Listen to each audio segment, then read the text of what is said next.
Welcome back to CaseVault, where every story holds a secret and every secret could be a case waiting to be solved. Today's case takes us to a quiet suburban neighborhood in Portland, Oregon, a place where everyone knew each other and nothing unusual ever happened, until the day Emily Carter vanished. It was a sunny Saturday morning when Emily left her home for a jog. She was a young mother of two, known for her infectious smile and her habit of wearing mismatched socks. She never wore a watch, so she had no idea how long she'd been running for. But as the minutes turned into hours, a sense of unease settled over the neighborhood. People began to notice that Emily was nowhere to be seen. Her phone was left on a park bench with her jogging clothes still on it. As the sun set over Portland that evening, the search for Emily Carter began. But what started out as a routine missing persons case soon took a bizarre turn. The deeper the investigators dug, the more secrets they uncovered. And they soon realized that in this seemingly idyllic neighborhood, there were plenty of dark corners and hidden motives. What secrets are lurking in the shadows of this seemingly perfect town? And could they hold the key to solving Emily's disappearance? Stay tuned to find out. A strange thing happened in 2017 in a suburb of Chicago. A young woman named Emily Carter vanished without a trace, leaving behind absolutely no clues to where she could have gone. Even stranger, her home offered few answers. The police found no sign of foul play, and her loved ones found no sign of distress in her things. So what had happened to her? Was she kidnapped, or did she run away? And if so, why? Welcome back to another episode of the most mysterious unsolved disappearances. Today we are going to be exploring the case of Emily Carter. I will bring you the latest updates on this missing person case, and at the end of the video, I'll share my own theories on what may have happened. I'd also like to ask you guys to help me in solving these cases. So before we start, please subscribe for more videos. Let's jump right in. Emily Carter was 27 years old, a bright, ambitious graphic designer who had just moved into her very first apartment. At 6:30 a.m. on Thursday, September 14, 2017, she made a casual phone call to her best friend. She mentioned that she was heading into work and would catch up later. But Emily never showed up at her office. Her boss thought she might have taken a sick day. After all, Emily was a dedicated worker who wouldn't miss an assignment. But by 9:30 a.m., when her colleagues called her, the phone rang and then went straight to voicemail. No one knew it yet, but that was the last time anyone would hear from her. Over the next few hours, her friends grew worried and they began texting and calling her phone, but it only went to voicemail. In fact, it only accepted text messages until about 7 p.m. that night, when the messages began bouncing back with an error. Emily had seemingly vanished. She didn't show up for work, didn't answer any calls or texts, and there were no signs of a struggle. She wasn't even late. Emily was always punctual. On Friday, September, Emily's friends and family filed a missing persons report with the Elk Grove Village Police Department near Chicago. Emily's car was still parked outside her apartment, exactly where she had left it. Her purse was inside, containing her keys, wallet, and phone. There was no sign of forced entry, no broken locks, no smashed windows, no valuables taken. Nothing seemed out of place. It was as if Emily had just walked out of her life and disappeared. Her friends and family combed through her social media accounts, searching for some indication of what may have happened to her. They found nothing. Her last Instagram post was 2 days earlier, showing a photo of her smiling face. Her last Facebook post was a month earlier. A simple quote, "Find your people, those who get your misdirection, who know your heart, who challenge you, who love you, and who make you laugh until you cry." No ominous statements, no arguments, no clues. Meanwhile, the police canvassed the area, speaking with Emily's neighbors. One neighbor told them that he had seen Emily leave her apartment building around 5:30 p.m. the day before. He said that she was wearing black yoga pants and a dark-colored t-shirt and was carrying a backpack. But that was the last confirmed sighting of Emily Carter. The investigation revealed that she had been living the typical life of a 27-year-old. She worked as a freelance graphic designer from home, spending her days creating designs for various clients and her evenings socializing with friends or pursuing her hobbies such as cooking, hiking, and even sketching in her balcony garden. She had recently started exploring new hobbies. She was planning a trip to Colorado to visit her sister and was talking about taking a pottery class. Overall, Emily seemed happy. But here's the strangest part of all. When the police searched Emily's apartment, they found no evidence of foul play, no signs of a struggle, no broken furniture, no blood, no body. It was as if she had simply evaporated into thin air. They found her groceries neatly stacked in the kitchen, her laptop open on the couch as if she had just stepped away for a moment. Her calendar was filled with upcoming appointments, and her phone contained no cryptic messages or clues. And as far as they could tell, she hadn't been followed or abducted. There were no signs of forced entry, and nothing appeared to be stolen. In fact, Emily's apartment looked as though its owner had merely stepped out for a moment and would be back at any second. This led investigators to believe that Emily had willingly left her home and there was no need to worry. However, as days turned into weeks and then months, and the lack of leads and sightings continued to mount, it became clear that something was seriously wrong.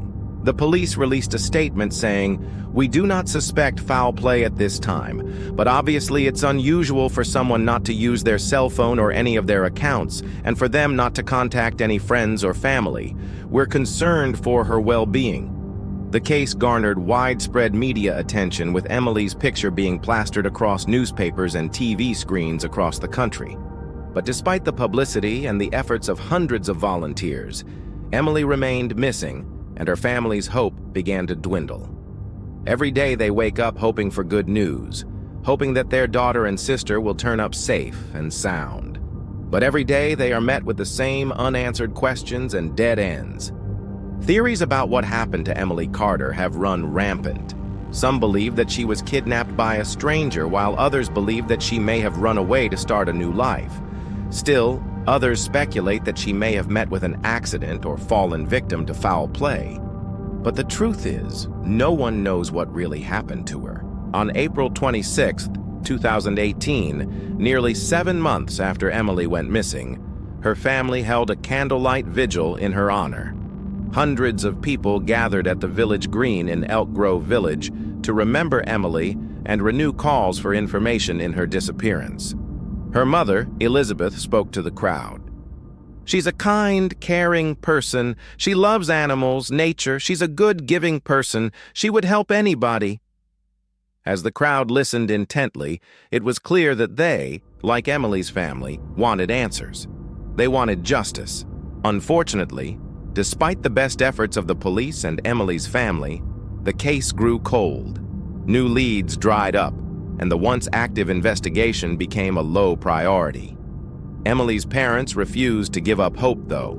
They hired a private investigator and continued to push for justice for their daughter. They believed that she didn't just vanish into thin air, and they were determined to find out what really happened to her. 5 years on, this case remains unsolved.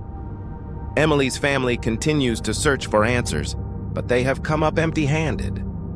They refuse to believe that she simply ran away. "I don't think she would have left us not knowing where she was going," her father said. "That's not our Emily." So what happened to Emily Carter? Did she run away or was she kidnapped? And if so, where is she now? Unfortunately, we may never know what really happened to her. But her family refuses to give up hope. They have set up a website with information about her disappearance in hopes of generating new leads and keeping her memory alive. This case is truly heartbreaking. A young woman with her whole life ahead of her just vanished without a trace.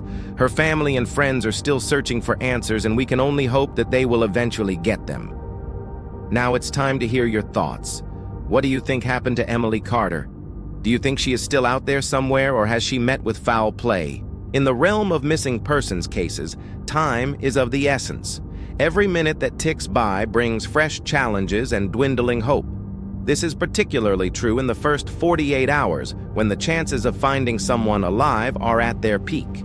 Therefore, when detectives get a missing persons report, they launch a search immediately, hoping to close the net around the individual as quickly as possible. They question neighbors, scour through CCTV footage, look up internet history, and do everything in their power to piece together the events leading to the disappearance and hopefully find them safe and sound. But sometimes there are complications. Sometimes people don't cooperate.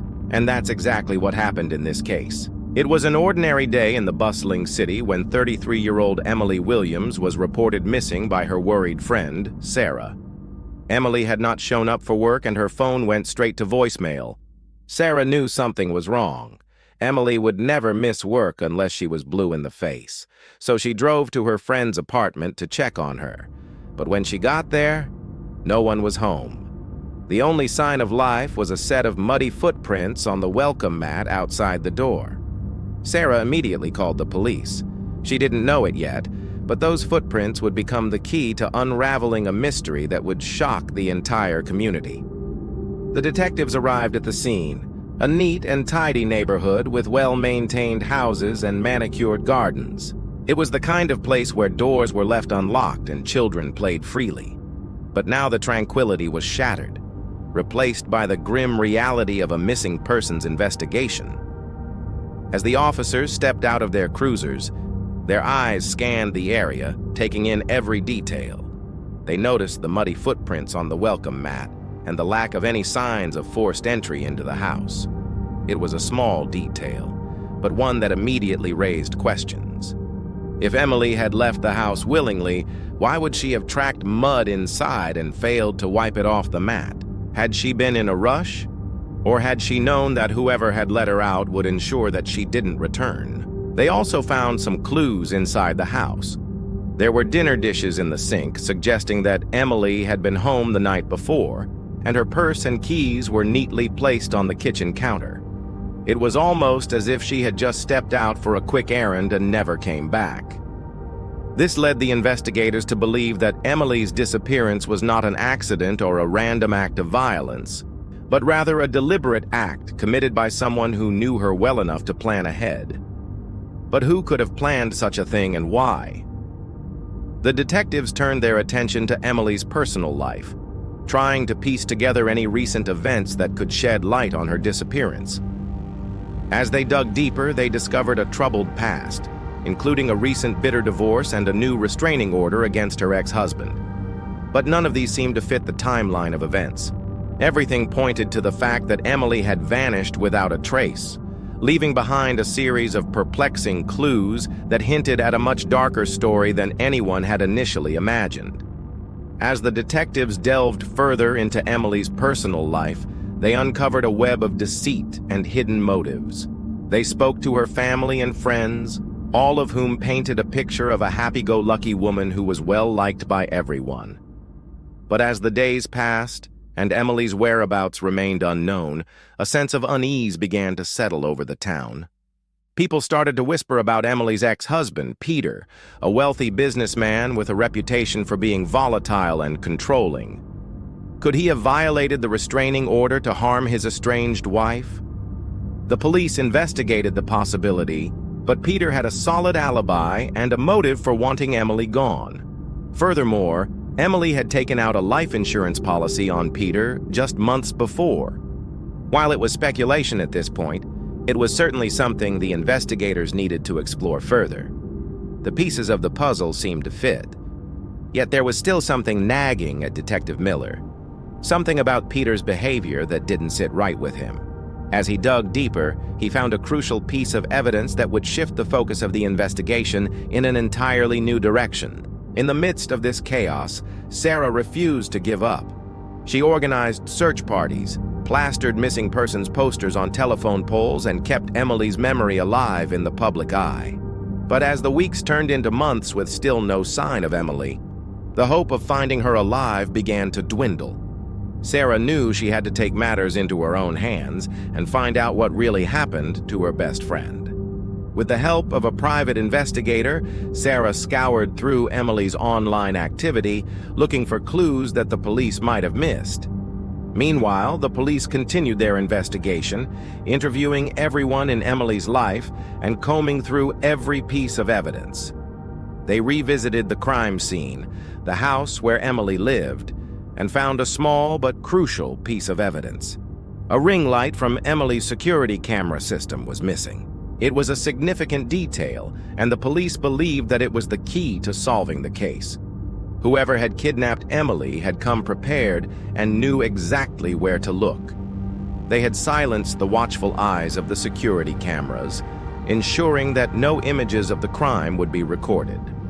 As the police pursued this lead, Sarah made a shocking discovery of her own. Through Emily's computer, she found pictures of a secret room in the basement of Emily's house. It was a space hidden from plain sight, accessible only through a bookcase in the living room. What was being kept in this secret room, and how did it connect to Emily's disappearance? Sarah immediately shared her findings with the police, and they rushed to Emily's house to investigate. They moved the bookcase and uncovered a dark and dank basement. As they searched, they found several boxes filled with Emily's belongings, including her laptop, which contained disturbing images of bruises and cuts, suggesting that she had been held captive and tortured. But perhaps even more shocking was the discovery of a human hair found in the dust on one of the boxes. The police collected the hair and sent it to the lab for analysis. The results were devastating. The hair belonged to Peter, Emily's ex-husband.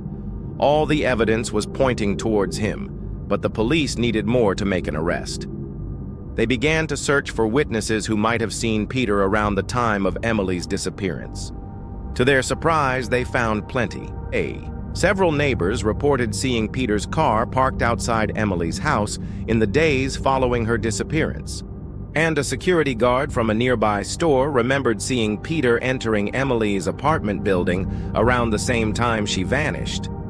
With this new evidence, the police felt confident that they had their man. They arrested Peter and charged him with kidnapping. However, he pleaded not guilty. At the trial, the prosecution presented their case against Peter. They showed the jury the evidence, including the hair from the secret room and the witness testimony. But Peter's defense attorney was able to poke holes in their argument, casting doubt on the validity of the evidence. The jury was unable to reach a unanimous verdict, and a mistrial was declared. But while Peter was acquitted of the charges against him, the truth of what happened to Emily still remained a mystery. The police continued to investigate, and they uncovered a shocking conspiracy that reached far beyond Peter. They discovered that Emily had stumbled upon a dangerous secret that threatened to expose a dark underbelly of their seemingly idyllic town. As the investigation deepened, the police realized that Emily's disappearance was part of a larger web of deceit and corruption. They uncovered a thriving black market operation that was being run by the very people they had trusted to uphold the law. It was a shocking revelation that shook the town to its core. Determined to bring Emily's killer to justice, the police continued their investigation, refusing to give up until they had all the answers. But as time passed, hope began to dwindle. It seemed as if Emily's killer had gotten away with their crime, yet the police were not ready to accept this. They had come too far to turn back now. With renewed determination, they revisited every lead, every piece of evidence, determined to find a new angle, a different perspective that could unlock the case. Days turned into weeks, and still there were no answers. The investigation hit a wall and the pressure mounted. The public demanded justice for Emily, but the police were running out of leads. Just as they were about to give up hope, a breakthrough came. One of the officers remembered a seemingly insignificant detail from one of the earlier interviews. They had overlooked a crucial piece of information that could change everything. With this new lead, the police began to dig deeper, uncovering a trail that led them to the most unexpected of places. Their journey took them through a maze of deceit and corruption, ultimately leading them to the mastermind behind Emily's disappearance. The mastermind was none other than Emily's downstairs neighbor, Mr. Daniels. Throughout the investigation, he had been evasive and unhelpful, providing false alibis and refusing to cooperate. Now the police were closing in on him, ready to confront him with the evidence they had gathered. Confronting Mr. Daniels, the police laid out all the evidence against him, leaving him with no room for denial. The jig was up. Mr. Daniels broke down, confessing to the crime and revealing the horrifying details of what had transpired. He had planned Emily's abduction meticulously, ensuring that every step was carefully considered. His motive, a twisted desire for control and power. With Emily out of the way, Mr. Daniels could finally claim her apartment and add it to his growing real estate empire. As the police apprehended Mr. Daniels, a sense of relief washed over the town. Justice was being served, but the joy was short-lived. The scars of Emily's disappearance ran deep, and the town was left to grapple with the tragedy. The once idyllic neighborhood was forever tainted by the darkness that had lurked within its walls. But amidst the sorrow, there was a glimmer of hope. The community rallied together, coming together to support each other and honor Emily's memory. They planted a tree in her memory and vowed to keep her spirit alive in the hearts of their community. The night before Emily's body was found, she had been out celebrating her 25th birthday with friends at their favorite bar, the Corner Booth. They drank wine, they danced, and they laughed until the early hours of the morning. When they finally left the bar, it was well past midnight. All of them stumbled home, each making it to their front door safely. It was just another regular night out on the town for the group of close friends. But the following morning, one of the friends noticed something strange. Her phone was dead. She tried to call her, but it went straight to voicemail. "Hey, what did you guys do last night?" she asked. "We were just at the bar," said another friend. "I thought you guys went home at midnight." "Yeah, we did," said another friend. "I remember because I had to pee really bad." "Like, does this seem weird to you? She hasn't called me since last night." "No, it's probably nothing. Let's go get coffee." At the local coffee shop, the topic of Emily soon faded into the background as they caught up with each other's lives. About an hour later, one of the friends got a call from Emily's mother, who was frantically trying to reach her daughter. Emily's phone had been off all morning, and her mom was starting to get worried. The three friends decided to check on her and see if everything was all right. They arrived at Emily's apartment, knocked on the door, but there was no answer. Oddly, her blinds were closed, even though during the day she would always have them open. Worried now, the friends tried calling her again, but still no answer. One of the friends suggested that maybe they should try to let themselves in through the back door.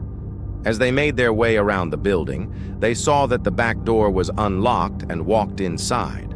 There was something strange in the air.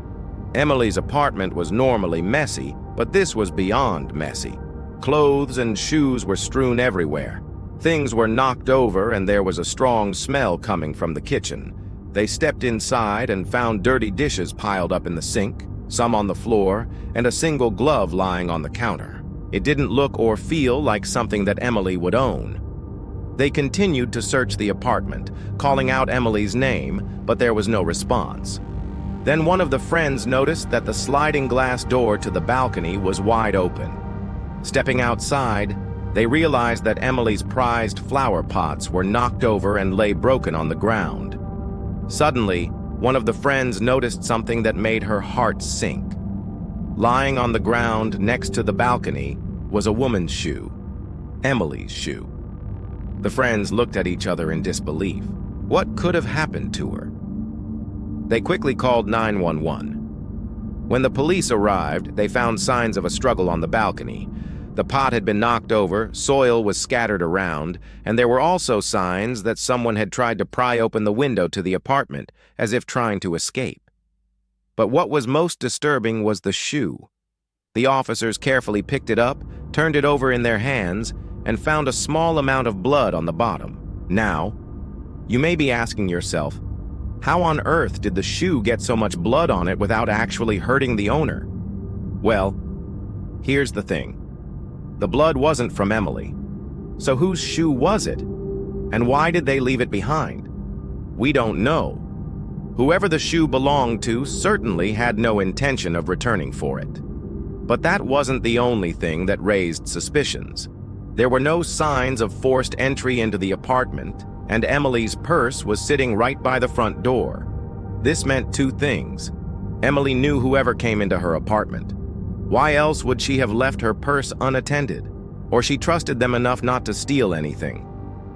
With no other leads, the police began searching Emily's apartment. They combed through every room, looking for any sign of what might have happened. In the bedroom, they found her phone, which had been left on the bedside table. It was locked, so they couldn't look through it, but they did find some text messages. The first one read, "You can't ignore me forever."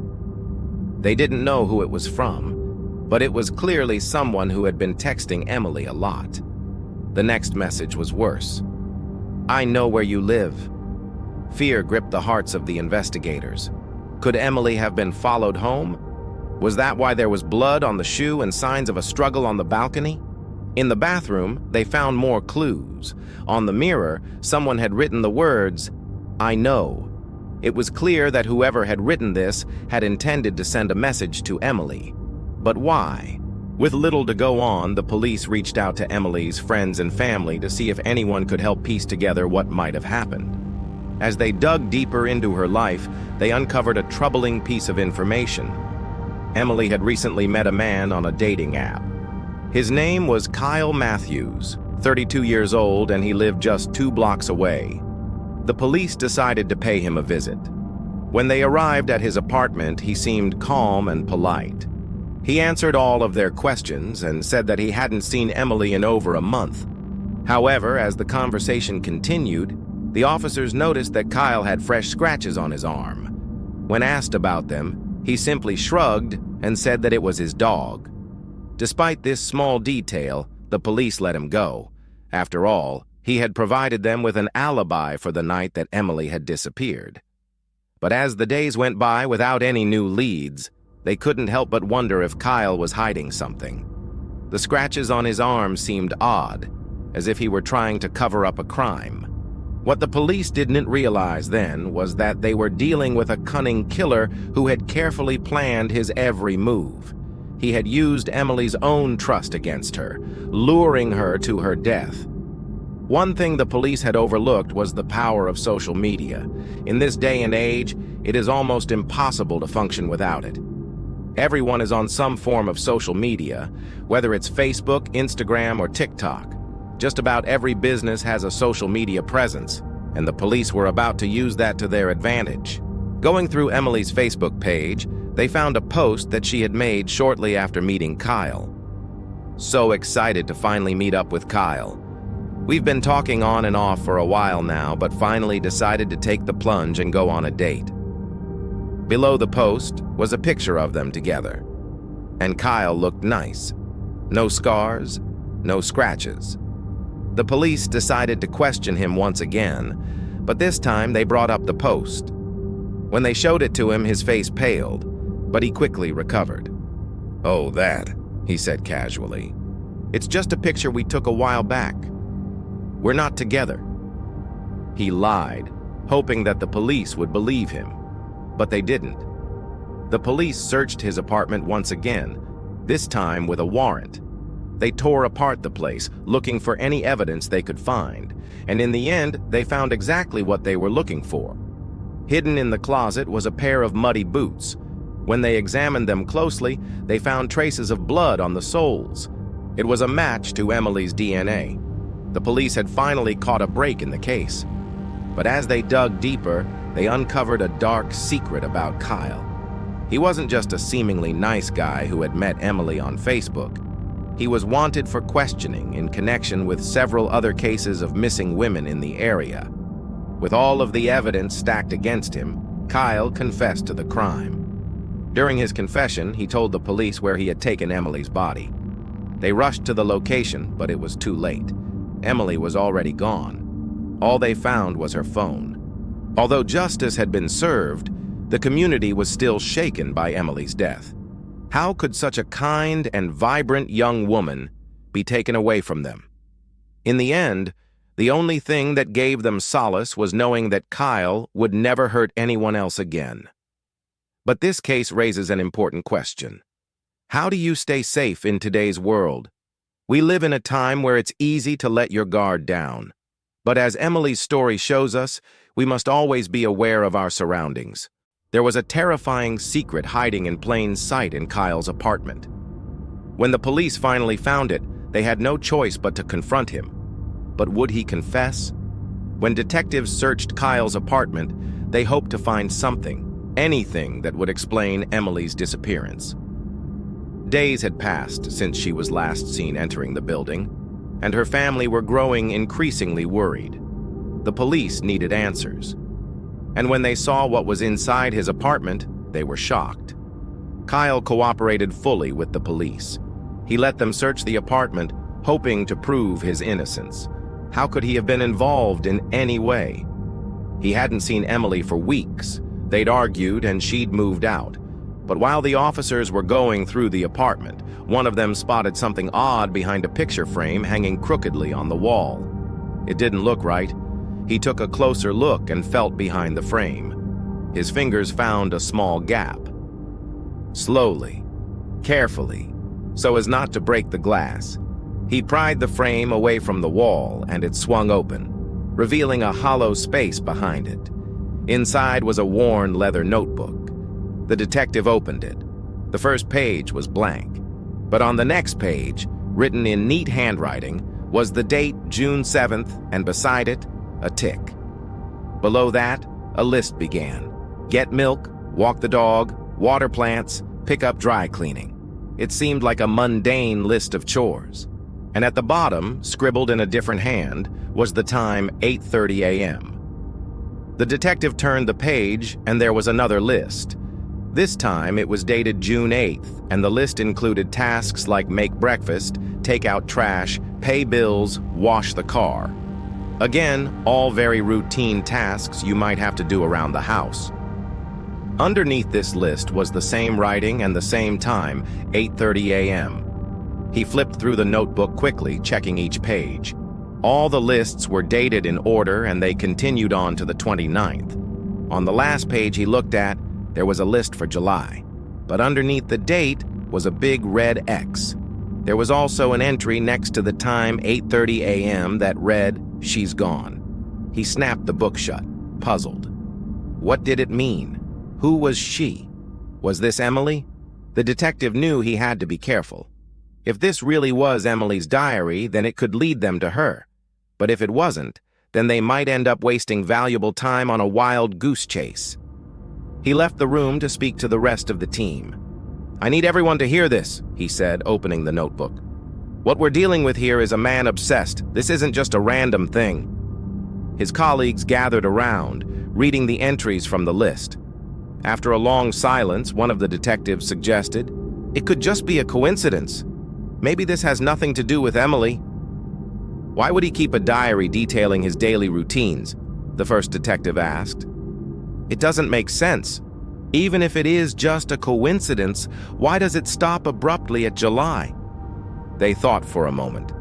Another detective spoke up, suggesting they check the calendar. It was worth a shot. Perhaps there was some significance to the dates or times listed in the diary. When they found it, the entry on July read Tuesday. Today was also Tuesday. The detective felt a chill crawl up his spine. Could this be Emily's diary? Did Kyle know more than he was letting on? The other detectives went back to examining the rest of the apartment while the lead detective decided how to proceed. He needed to talk to Kyle again, but this time, he wouldn't be as casual about it. He knocked on Kyle's door and he opened it right away. He still looked tired and haggard, but when he saw the detective, a spark of fear appeared in his eyes. "Can I help you?" he asked cautiously. "Yeah, I have a few more questions for you," the detective replied. Kyle stepped aside to let him in. "Is everything okay?" he asked. "I want to ask you about this notebook," the detective said, holding it out for Kyle to see. Kyle's face drained of color. Where did you get that?" he stammered. "We found it in your apartment behind that picture frame," the detective said. "Do you know what it is?" Kyle hesitated. I don't know what you're talking about," he lied. "Really? Because it seems to detail your daily routines," the detective pressed. "And it stops on July with the comment, 'She's gone.' Do you know who she is?" Kyle shook his head. "I don't. Please believe me," he pleaded. "I haven't seen Emily for weeks. We fought and she moved out. I swear I don't know where she is." "Then why did you keep a diary of your daily routines?" the detective asked. I don't," Kyle whispered. "Then whose handwriting is this?" the detective challenged. Kyle shook his head, tears welling up in his eyes. "I don't know," he choked out. The detective studied him for a moment, trying to decide whether he was telling the truth. He looked genuinely upset, but then again, that could all be part of an act. Suddenly, Kyle broke down. "It wasn't me," he cried. "I swear someone broke into my apartment, stole the diary, and wrote those things themselves. I don't know who she is. I swear I don't." The detective remained skeptical, but he knew he couldn't keep Kyle any longer. With no solid evidence linking him to Emily's disappearance, he had to let him go. As he walked out the door, he turned back to warn Kyle. "Don't try to run, Kyle. If you have anything to do with Emily's disappearance, we will find out." He watched as Kyle slowly nodded, his face buried in his hands. He knew that look. He'd seen it many times before. Guilty or not, the detective couldn't be sure. But there was something in Kyle's demeanor that bothered him. It didn't add up. He returned to the others. "He says he doesn't know anything about it," the detective told them. "Claims someone broke into his apartment and put the diary there." One of the detectives scoffed. "Don't buy it. He's lying to us." "Me neither," another added. "Someone broke into his apartment and conveniently left behind the only piece of evidence connecting him to Emily." The lead detective sighed. He knew they were right. But unfortunately, they didn't have enough evidence to charge Kyle. Without a body or any proof that Emily had even been at Kyle's apartment, they couldn't hold him any longer. Emily's family were furious. They demanded justice for their daughter, but they understood that the police needed evidence to make an arrest. The media picked up the story, and soon Emily and Kyle's faces were plastered across newspapers and TV screens. Days turned into weeks, and still there was no sign of Emily. Her family never lost hope. They organized search parties and handed out flyers, but no one had any solid leads. Then one day, a breakthrough. A witness came forward claiming to have seen Emily arguing with a man who matched Kyle's description. Finally, the police had the evidence they needed. They tracked down Kyle, and when they searched his apartment once again, they found more evidence that linked him to Emily's disappearance. They charged him with her disappearance, and he was sent to jail. As the years went by, the case went cold. No one knew what had happened to Emily, but the police never gave up. Every now and then, they would dig up new leads, hoping to finally solve the mystery. One day, a detective was going through old case files when he stumbled upon Emily's case. He pulled out the worn leather notebook and reread the diary entries. It was still a mystery. Was Kyle the only person involved, or was there more to the story? Was Emily really gone, or was she somewhere watching them, waiting for the perfect moment to reveal herself? The notebook offered more questions than answers, leaving the case unsolved and haunting the minds of those who worked on it. On November 24, 2017, 25-year-old Emily Carter left her home in Shiloh, Illinois, just south of St. Louis, Missouri, for what was supposed to be an evening run. She never returned home. When she didn't return that night, it wasn't out of character for her to stay at a friend's house or at her boyfriend's house instead of coming home. So her family didn't report her missing until 2 days after Thanksgiving, which was out of character for her. That same day, November 26th, police found Emily's abandoned car in the parking lot of Forest Park, a large park just outside of the city limits. Her cell phone was found on the ground nearby. A witness had seen Emily enter the park, but hadn't seen her leave. That was the last confirmed sighting of her, and nobody had any idea what happened to her. Now, I should mention that this isn't a whodunit. Kyle Matthews pleaded guilty to first-degree murder, but I think it's important to go over all of the details of this case, because we're going to see how long it took investigators to close this case. We're also going to see how they closed it. And finally, we'll see why they may not have if it wasn't for a very unexpected piece of evidence. For nearly 1 year, this case went nowhere. There were no suspects, no persons of interest, nothing. And so naturally, Emily's family was getting desperate. They put up reward posters all over the area, passed out flyers, and did numerous interviews with the media. And it was during one such interview with WTHH-TV that someone came forward with information. This person told police that they had been approached by an individual named Kyle Matthews, who wanted to buy their surveillance camera footage of the area. And when they asked Kyle why, he said that he needed it for insurance reasons, whatever that means.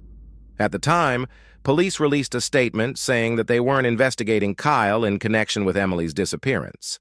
However, that changed once they discovered his social media accounts. Kyle had been messaging people on Facebook Messenger pretending to be Emily.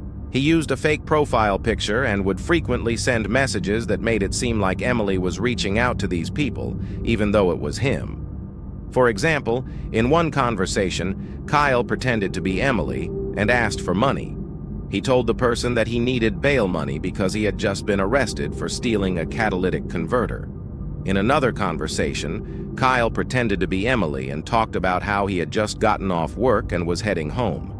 At no point in these conversations did Kyle identify himself as Emily's killer, but the police certainly suspected him of foul play. So they searched his house, they impounded his car, they combed through his social media, and they found some pretty disturbing things. Like on the day that Emily went missing, Kyle posted this to Facebook. "I don't feel tired. I could go run for another hour," he wrote. And then he added the hashtag #JacquesRunner. It was later determined that he was referencing Emily, who regularly ran in Forest Park. Then there was this. The day after Emily disappeared, Kyle messaged a friend on Facebook. "You ever bury something in your backyard?" he asked. And then the next day, he posted this to his Facebook page. "I can't wait till my backyard project," he wrote. And then he added this emoji. It seemed clear to investigators that Kyle was trying to hide something. They just had to figure out what. Police brought Kyle in for questioning, but he denied wrongdoing. And without any physical evidence linking him to Emily, there was really nothing they could do. So they let him go. But they continued to investigate. And after combing through his social media, they found this picture. It was a picture of his car parked next to a paywall in Forest Park, the same Forest Park where Emily's car was found and where she was last seen. And if that wasn't bad enough, when police searched his car, they found this. It was a muddy pair of women's running shoes that appeared to be the same size as Emily's. The kicker, these shoes had Emily's DNA on them. At this point, investigators had more than enough evidence to arrest Kyle, but they wanted more, and they got it when they searched his house. They found a pair of men's shoes that matched the shoe prints found near Emily's abandoned car. They also found a shovel and blood in the basement. The blood was sent away for testing, and it came back as Emily's. And finally, while searching his room, police found a notebook with a handwritten entry that read, November 24th, 2017, which was the day Emily went missing. Underneath that date, Kyle wrote, "No sleep," which investigators believed meant that he was referring to Emily. They also found this picture. It was a picture of Emily's driver's license, which Kyle had taken a picture of on November. To say that the evidence against Kyle was overwhelming would be a horrific understatement. He was charged with first-degree murder, and during his trial, his defense attorney argued that there was no physical evidence to link Kyle to the crime scene. He tried to poke holes in the DNA evidence, argued that the state had no proof that Emily was actually dead, and said that perhaps Emily staged her own disappearance. Unfortunately for Kyle, none of those arguments worked. The jury found him guilty as charged. And to make matters worse, during the sentencing phase, prosecutors introduced new evidence that showed Kyle's true colors. They called several witnesses to the stand that accused Kyle of assaulting them. One witness came forward and said that Kyle had tried to strangle her and that she only escaped by pretending to pass out. Another witness said that Kyle had hit her in the face so hard that she lost consciousness. And yet, another witness said that Kyle had physically assaulted her and threatened to kill her. In total, there were 5 women that came forward with similar accusations against Kyle, all of them saying that he was abusive, manipulative, and violent. With all of that evidence introduced, it was no surprise when the jury recommended that Kyle spend the rest of his life in prison without the possibility of parole. The judge accepted that recommendation and handed down a life sentence. Now, despite being convicted of first-degree murder, the state of Missouri has not executed Kyle. Instead, he's being held at the Missouri Eastern Correctional Center, where he's eligible for parole in 30 years, in 2047. Now, I want to take a moment to address the elephant in the room. Why did it take the police so long to find Emily's body? They didn't. After she was reported missing, they immediately began searching the area where her car was found. In fact, they conducted 6 separate searches of that area over a 6-month period. Unfortunately, Emily's body wasn't found until after Kyle was already in custody. And that's because, get this, 2 months after Emily was reported missing, a random hiker came across a shallow grave while walking through Forest Park. That's the same Forest Park where her car was found and where Kyle was later seen in the picture. This hiker didn't know anything about the case and had no reason to suspect that there was a body buried in that shallow grave. But thankfully, he didn't think twice and contacted the authorities. When they excavated that shallow grave, they found Emily's body. She had been wrapped in plastic and buried under some leaves. An autopsy revealed that she had suffered blunt force injuries consistent with being hit with a baseball bat, and DNA evidence linked Kyle directly to the scene. That's when Kyle was finally arrested, charged, and eventually sentenced to life in prison without parole. So to answer the question, police didn't take 2 months to find Emily's body. They conducted multiple searches in the area where her car was found, but they couldn't find the body. It wasn't until a random hiker came across it that the police were able to close this case. What frustrates me most about this case is that Emily was only 25 years old.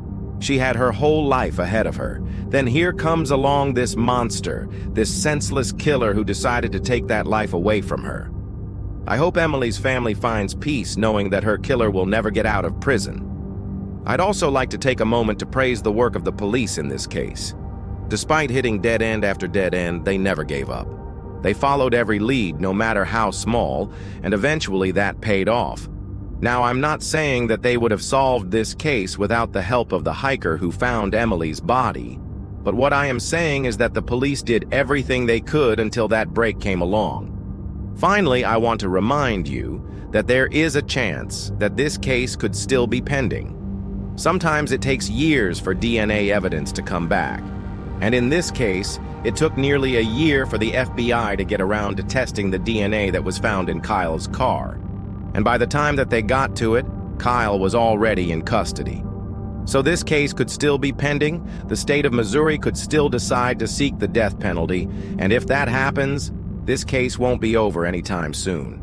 On January 2nd, 2017, a 34-year-old mother of 3 named Emily Ferdonian left her home in Rhode Island for work at about 6 a.m. She was a home care worker who would travel between clients' homes throughout the day, but she never made it to her first assignment.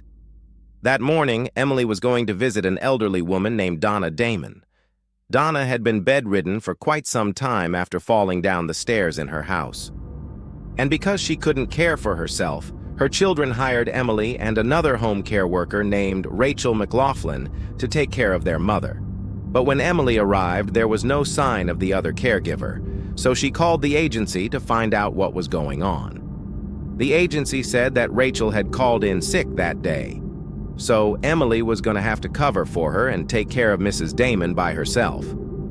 So Emily began helping Mrs. Damon with her morning routine.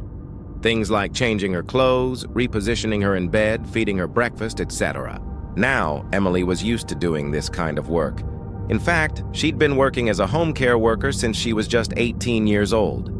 It was hard work, but Emily liked it. She got to spend time with some really cool people, including World War II veterans and former police officers. And she also felt like she was making the world a better place by providing these vulnerable people with the help that they needed. And the pay wasn't bad either. Emily was even getting a raise in just 2 weeks. As Emily worked, she chatted with Mrs. Damon about her family, her grandkids, her job, stuff like that. But then something strange happened. At around 11 a.m., while Emily was in the kitchen making Mrs. Damon lunch, a power outage plunged the house into darkness. It only lasted for a couple of minutes, but that was enough time for Mrs. Damon to go missing. When Emily turned the lights back on, she discovered that the bed where she had been sitting with Mrs. Damon was empty. In a panic, Emily started to search the rest of the house for Mrs. Damon, but she couldn't find her anywhere. She checked in the bathroom, under the bed, in the closet, even in the basement. But the more she looked, the more frightened she became because Mrs. Damon was nowhere to be found. Eventually, Emily found Mrs. Damon's front door wide open, which was weird because Mrs. Damon didn't have the strength to get out of bed on her own, so someone must have let her out of the house. So Emily did what anyone with common sense would do. She immediately called 911 and reported Mrs. Damon missing. As the police began searching the neighborhood for the elderly woman, Emily tried to think of who could have done such a thing. Her mind raced as she thought about Mrs. Damon's adult children, wondering if any of them would be angry or upset with their mother. But as the minutes ticked by without any sign of Mrs. Damon, Emily knew that something terrible had happened. This wasn't just a case of a confused elderly woman wandering off. Someone had taken Mrs. Damon from her bed and put her in grave danger. It was 36 hours before the police finally found out what happened to Mrs. Damon, and when they did, it was Emily who was behind it all.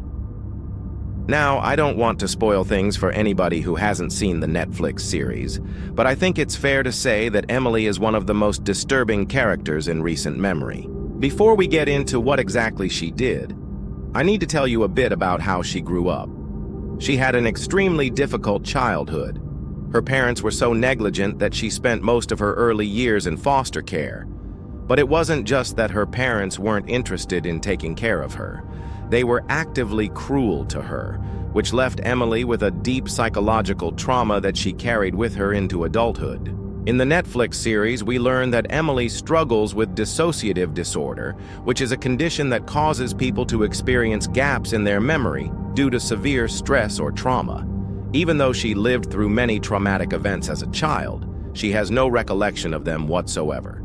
This explains why Emily is drawn to taking care of elderly people. You see, she gets a rush out of being the caretaker rather than the one who needs help. And taking care of the elderly gives her the power that she never had over her own parents. But Emily wasn't always like this.